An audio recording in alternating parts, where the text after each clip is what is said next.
Բարև ձեզ,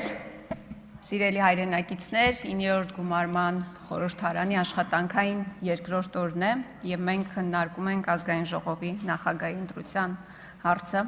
Պարոն Ռուբինյան, անկեղծ պետք է խոստովանեմ, երեկ զարմացած էի ձեր ելույթից, բովանդակությունից, հանգստությունից, հանդարտությունից, որովհետև երբ որ Տիկին Մանավազյանը ներկայացնում էր ձեր կենսագրությունը և ընդգծում էր ձեր հավասարակշիռ լինելը, անկեղծ ասած գործընկերների հետ հիշում էինք վերջին 1-2 տարվա ընթացքում, կներեք, բայց ոչ այդքան հավասարակշիռ պահվածքը, ես հիշում եմ քլեչի մասին մի բան էստեղ ասում էինք, այնտեղից արագ գալիս էիք, ուրախ եմ, բայց չեմ կարծում, որ այդ հանգստությունը դուք պարոն Ալեքսանյանը, պարոն Կոնջարյանը պահպանելու եք, երբ որ հայտնվեք այստեղ, հիմա այդ ծանր բեռը ուսերին է պարոն Հասանովի և վստահաբար, երբ որ այդ քաղաքական պատասխանատվությունը այլևս ձեր ուսերին լինի, այն հանդարտությունը, այն համեստությունը, որ ցուցաբերելու եք, վստահաբար չի լինելու։ Սիրելի հայրենակիցներ, ինչպես ասում են, 3 բանի անվերջ կարելի է նայել։ Հոսող ջրին, վառվող կրակին, մեկ էլ թե ոնց է ԿՊ-ն օրեր շարունակ փորձում ապացուցել, որ ինքը ժողովրդավար է, որ ինքը ընտրություններ չի կեղծել։ 3 բանը հասավ այնտեղ, որ ԿՊ-ական պատգամավորը ասում է, ով որ ընտրություն է կեղծել, շանտղա է։ Ժողովուրդ ջան, սուս մնացեք, ժողովուրդ ջան, դուք օրը ցերեկով 60,000 քաղաքացու ձայն գողացել եք, օրը ցերեկով եք գողացել, հա, քվյաթերթիկները չեք տարել, չգիտեմ, որտեղ պահել, չգիտեմ ինչեր չեք արել, պարոն Արայիկ Հարությունյան, շատ ուրախ եմ, որ այստեղ եք, ես վստահ եմ, որ մենք դեռ բազմաթիվ առիթներ ունենալու ենք տարատեսակ հարցերի շուրջ երկխոսություն ունենալու, շատ ուրախ եմ նրա համար։ Այո, դուք մեկ քլիկով գողացել եք 60,000 քաղաքացու ձայն, դուք մանդատագողեր եք, փորձեք առերեսվել այդ իրակալության հետ, դուք ժողովրդավարության հետ կապ չունեք այլևս, դուք ժողովրդավարության հետ կապ ունեք այնքան, որքան ընդդիմության վրա հարձակվող կարմիր բերետավորները դիվանագիտական արվեստի, դուք այդքան կապ ունեք ժողովրդավարության հետ, դուք ինչ կապ ունեք ժողովրդավարության հետ, բայց մանդատները գողանալով միայն չեք բավարարվել, դուք այդ մարդուն հիմա ունեզրկում եք, ես երբեք չեմ կիսել Գագիկ Ծառուկյանի քաղաքական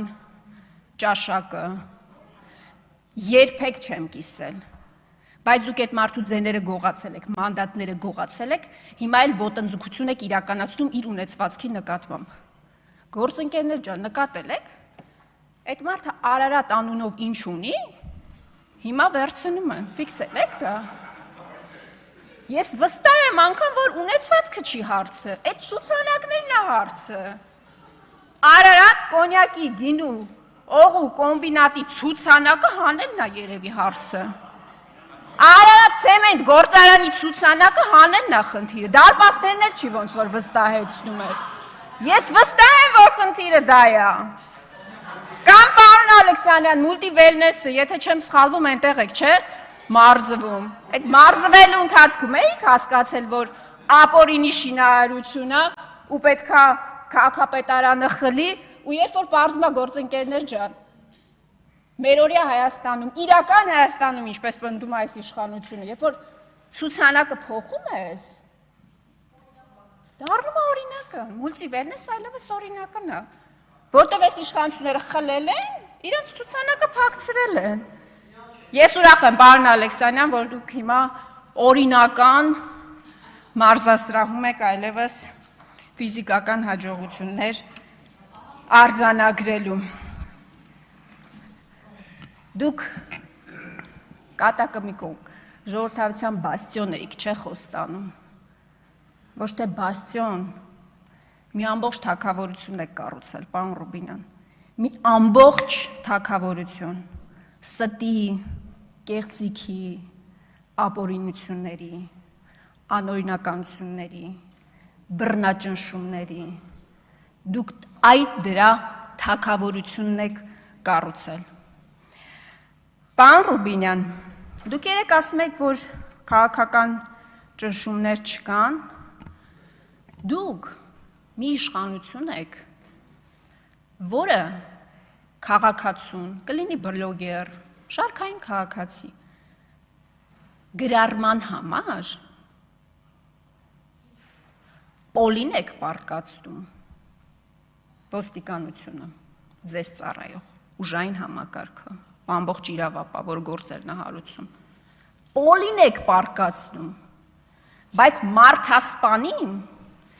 էթիկայի բոլոր նորմերը հարգելով բերման եք ենթարկում։ Դուք պետական ծառայողին, ժողովուրդ ջան, լայքի համար գործից հանում եք, լայքի համար գործից հանում եք, ու դուք խոսում եք քաղաքական ճնշումների մասին, ազգային անվտանգության ծառայության խցիկից օդանավակայանի տեսանյութ է տարածվում, պարոն Ալեքսանյանը այնտեղից ասում է, հարցազրույց տալիս լրագրողներին, ասում է, ես չիմանամ որտեղից է դուրս եկել, խցիկից է դուրս եկել այդ տեսանյութը, հասկանում եք, հետո Նիկոլ Փաշինյանը ուղիղ տեքստով ասում է, լավ ենք անում, դուք այդ իշխանությունն եք, դուք այլևս ձև չեք թափում անգամ փաթեթավորելու համար ձեր ընտրակեղծիքները, ձեր ապօրինությունները, ձեր բռնաճնշումները։ Վերջում, պարոն Ռուբինյան, երեք անկեղծ ասած ձեր ելույթից, որը անկեղծորեն այսպես հիացրեց ինձ, այո, բայց կեղծ էր, վստահաբար կեղծ էր, ժամանակ եք շահում հիմա, որ այստեղ իրավիճակը չլարվի, բոլորս ամեն ինչ շատ լավ հասկանում ենք, ինչևէ,